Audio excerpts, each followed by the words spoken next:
In a few weeks, a Massachusetts family will mark a somber anniversary. Roberta Sausville died in January of 2022 after her car was hit by an MBTA commuter rail train.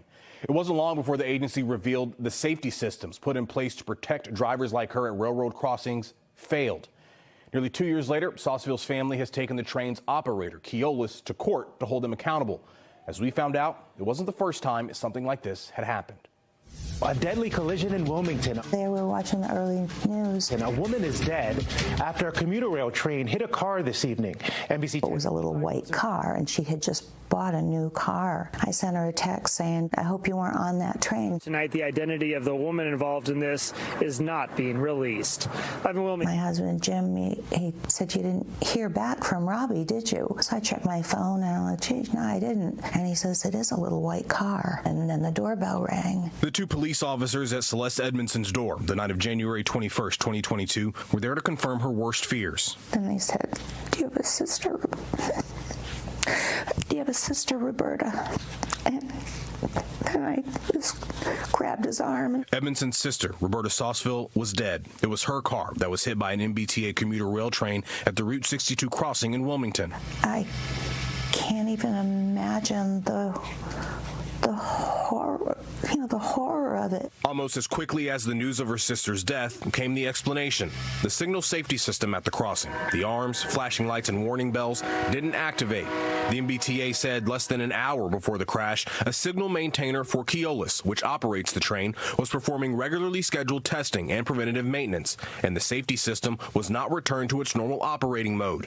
The MBTA's preliminary investigation found human error played a role in Sausville's death. To hear that this was human error, it really made me angry. As her family approaches the somber anniversary of Roberta's death, they're locked in a contentious court battle with Keolis. Sausville's stepsons have filed a wrongful death lawsuit accusing the company of gross negligence and reckless conduct. Why file the lawsuit in this case? There's not a lot of other methods to push. The family's lawsuit alleges Keolis and the signal maintainer failed to conduct the maintenance in a reasonable and safe manner. Their attorneys argue Keolis also failed to comply with federal safety regulations related to the grade crossing's signal system safety. Accusations Keolis denies. In a statement, the company said, quote, Keolis Commuter Services takes the safety of its passengers and the public seriously.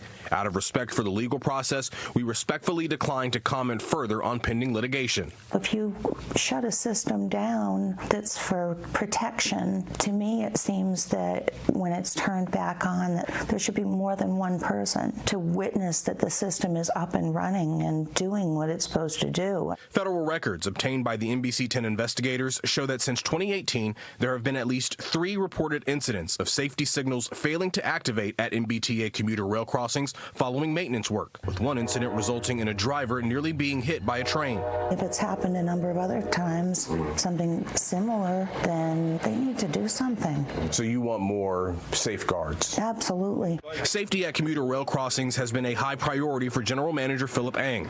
Last month, he gave us a tour of some of the brand new safety upgrades MBTA and Keolis made at the more than 240 commuter rail crossings in Massachusetts, including brighter red lights and crossing gates. Every single incident that we avoid is a life that we potentially save, and that's key to me. That's my last picture with her. But for Edmondson, the changes are too little, too late. She was kind of the life of the party. She's lost the most important gift of all, time with her sister. Do you find yourself thinking of her every day? Every day. Yeah. Absolutely every day. After Roberta Sausville's death, Keolis retrained all of its signal maintainers on what must be done before, during, and after the testing of a railroad crossing's safety system.